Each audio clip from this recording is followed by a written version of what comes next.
নির্বাচনটা তারা পিছিয়ে দেওয়ার জন্য চেষ্টা করছে বা বানচাল করার চেষ্টা করছে। 4 কোটি মাস্কের অর্ডার দেওয়া হয়েছে বিভিন্ন জায়গায় টেইলরের কাছে। তো এই মাস্কগুলো নাকি মহিলাদের মধ্যে বিতরণ করা হবে এবং মহিলাদেরকে জাল ভোট দেওয়ার জন্য নাকি ব্রিফ দেওয়া হচ্ছে বা ট্রেনিং দেওয়া হচ্ছে। তারপরে ওই যে ভোট দেওয়ার পরে যে একটু কালি দেয় না, এখানে চিহ্ন দেয় না যে উনি ভোট দিয়েছেন, তো কিরকম একটা কেমিক্যাল জোগাড় করা হয়েছে, সেটা দিয়ে ঘষা দিলে এই দাগটা উঠে যাবে। তো এটা হলো আর একটা সূক্ষ্ম কারচুপি।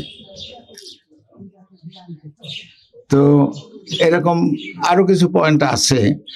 তো এখন যে ট্রেনিংটা সরকার ইলেকশন কমিশন থেকে বা আমাদের থেকে দেওয়া হচ্ছে, যে এই জিনিসটা যাতে না ঘটতে পারে, অপ্রয়োজনে কালক্ষেপণ না হয়, মাস্ক পরে যারা কি বলে জাল ভোট দিতে না পারে বা এই কালি যাতে উঠানের সেই কেমিক্যাল তারা ব্যবহার করতে না পারে।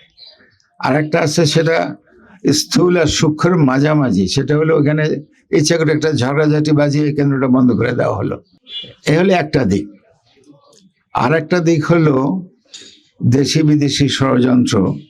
তারা কারণ তো বললে অনেক সময় পার হয়ে যাবে, সেই সময় আপনাদেরও নাই, আমারও নাই, আমাদেরও নাই।